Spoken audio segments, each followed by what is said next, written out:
Я ніколи не боявся грози. Навіть у дитинстві я любив її. Влітку ми сідали з дідусем на веранді його будинку, слухали шум зливи і чекали на блискавку.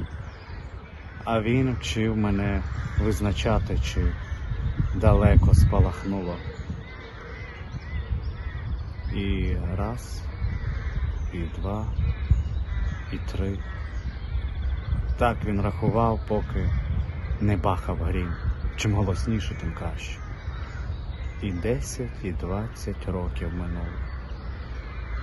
Я любив сісти з чашкою кави на відкритому майданчику кафе і вдивлятись у сіру непрозорість дощу, рахувати про себе.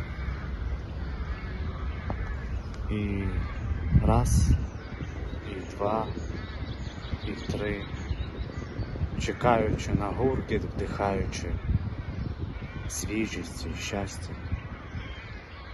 Але тепер гуркіт нам приносить зовсім інші новини. Стримуючи сльози від розпачу, мати несе доньку до сховища вп'яте на день. Вп'яте. Повідомлення летять в усі чати. Вам знов прилетіло? Будинок, завод. На всю країну лунає грім від бомби, що впала між двома написами «Діти, ненавиджу». Але часом у канонади буває і приємніший присмак, це наші, це ПВО, але все одно щемливий, у чий двір паде уламок від збитої ракети чи ворожого літака, вдягненого у вогонь. Бабах від збитого танку теж радує. Хвиля ейфорії накочується на влучного стрільця, переможний крик виривається з його грудей, але ні, це не гроза. Це звуки смерті, що мімікрують під грім, але не гроза.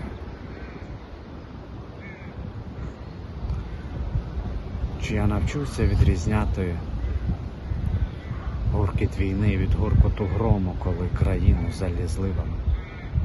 Чи я навчуся відрізняти грім від канонади, коли ми переможемо? Довго ще чекати на це. 4, і 5, і 6. Спитай там на них. Спитай, як нам знову навчитись любити грозу.